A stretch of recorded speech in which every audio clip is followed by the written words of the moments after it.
আর এই মুহূর্তের বড় খবর যেটা সামনে আসছে, সংশোধনাগারে গর্ভবতী হচ্ছেন মহিলারা।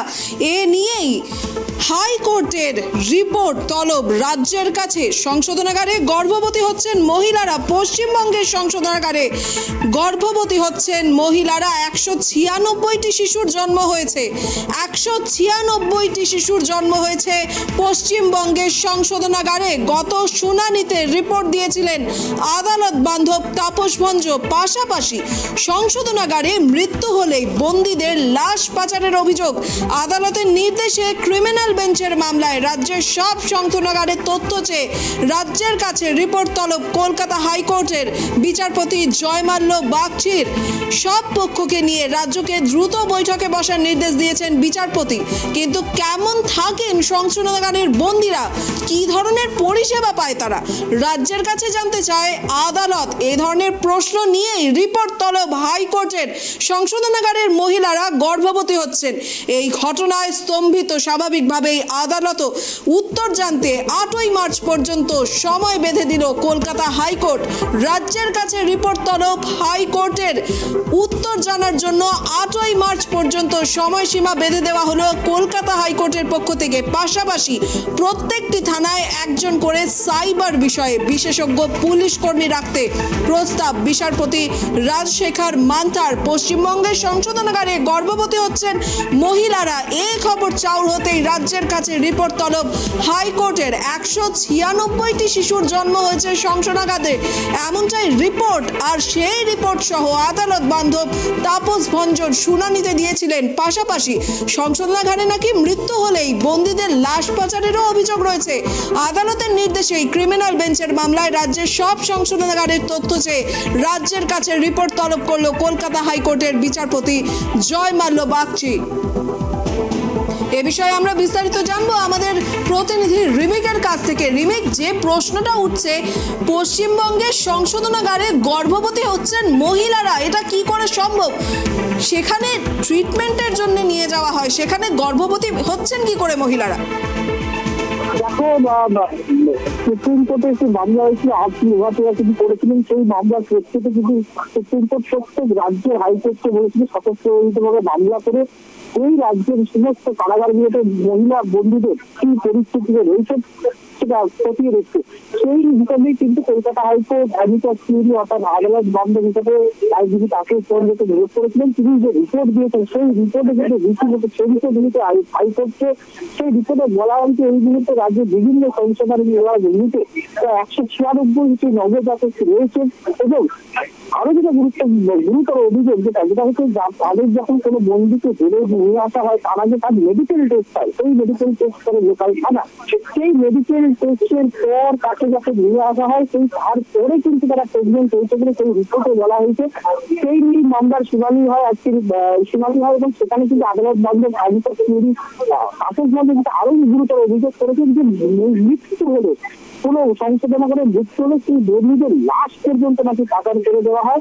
এবং তিনি যে প্রশ্নটা করছে এই ঘটনা ঘটছে সেই প্রশ্ন কিন্তু আদালতের, যেটা আজকে অ্যামিকাস কিউরি তাপস ভঞ্জ যেটা আদালতকে জেনেছে যে রাজ্যের জেলগুলিতে যা ক্যাপাসিটি তার থেকে অনেক বেশি পরিমাণে বন্দী রয়েছে জেলগুলোতে।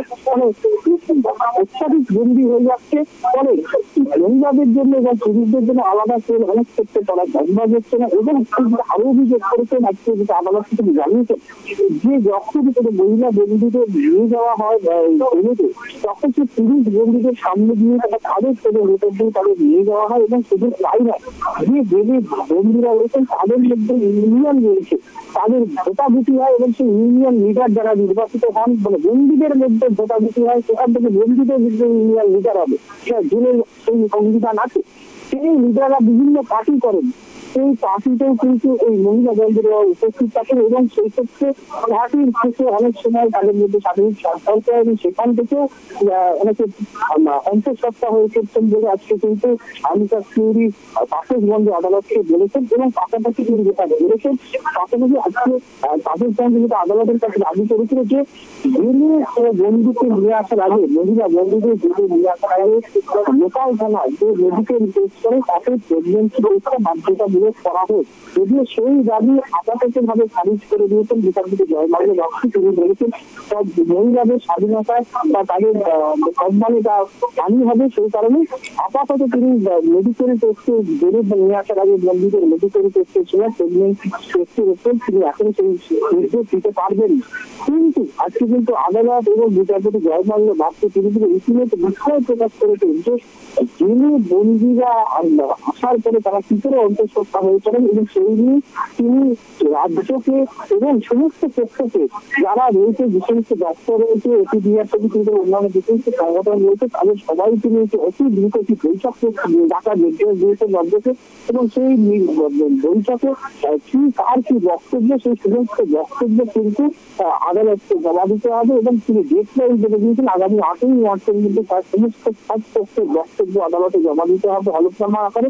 পাশাপাশি তিনি যেটা নির্দেশ দিয়েছেন যে প্রত্যেক থানাতে একজন করে সাইবার বিশেষজ্ঞকে নতুন করতে হবে, প্রত্যেক থানায় একজন করে সাইবার বিশেষজ্ঞ পুলিশ কর্মীকে রাখার প্রস্তাব কিন্তু বিচারপতি রাজশেখর মান্তার দিয়েছেন। তবে যেটা সব থেকে বেশি উদ্বেগজনক যে ঘটনা সেটা হচ্ছে জেলের মধ্যে ভোটাভুটি হচ্ছে, সেখানে বন্দীদের মধ্যে ভোটাভুটিতে লিডার তৈরি হয়, ইউনিয়ন লিডার কে হবে, বন্দীদের ইউনিয়নের লিডার তারা পার্টি করছে। সেই পার্টি থেকে কিন্তু পার্টির শেষে অনেক সময় পুলিশ বন্দীরা ছিল, মহিলা বন্দীরা শারীরিক সম্পর্কে লিপ্ত হয়েছে এবং সেখান থেকে তারা অন্তঃসত্ত্বা হয়ে পড়ছে। এটা কিন্তু আজকে আদালত বাঞ্জল আদালতকে এই রিপোর্টটা দিচ্ছে। ফলে সবকিছু জেলে জেল কর্তৃপক্ষ কি করে নিশ্চিত হয়েছে, জেল কর্তৃপক্ষের ভূমিকা নিয়েও কিন্তু আজকে প্রশ্ন উঠেছে আদালতে যে কি করে 30 বন্দী আর একজন স্ত্রী বন্দীর সঙ্গে কি করে শারীরিক সম্পর্কে লিপ্ত হতে পারে, সেটা জেলে কিভাবে সম্ভব। এবং সেখানেই তখন কিন্তু যেটা বলা হচ্ছে যে ইনঅ্যাডিকুয়েট স্পেস, অর্থাৎ অপর্যাপ্ত জায়গা যা তেল রয়েছে রাজ্যের বিভিন্ন জেলগুলিতে তাতে কিন্তু কারেকশনাল জেলগুলোতে তাতে কিন্তু যে বন্দী থাকার কথা তার থেকে অনেক বেশি বন্দী কিন্তু সেই জেলে রাখতে হচ্ছে, তেল শেয়ার করতে হচ্ছে, সেক্ষেত্রে সমস্যা হচ্ছে। পাশাপাশি যেটা আরো অভিযোগ করা হয়েছে যে রাজ্যের অনেক কারেকশনাল জেলেতে কিন্তু পুলিশদের এবং মহিলাদের জন্য আলাদা কোনো তেল আলাদা কোনো বিভাগ নেই এবং পরে যখন কোনো মহিলাকে জেলে নিয়ে যাওয়া হচ্ছে যে পুলিশ তেলের সামনে দিয়ে পুলিশের মধ্যে দিয়ে তাদের নিয়ে যাওয়া হচ্ছে, তখন পুলিশ বন্দীরা সমস্ত মহিলাদের দেখছেন, তাদের প্রতি আকৃষ্ট হচ্ছেন এবং তারপরে তাদের উপর বিভিন্ন ভাবে চাপ সৃষ্টি করেও কিন্তু শারীরিক সম্পর্কে লিপ্ত হচ্ছেন এবং সেখান থেকে কিন্তু প্রচুর মহিলা বন্দী অন্তঃসত্ত্বা হয়ে পড়ছেন। সেই কথাও কিন্তু আজকে আদালত বন্ধের আদালতকে জানিয়েছেন।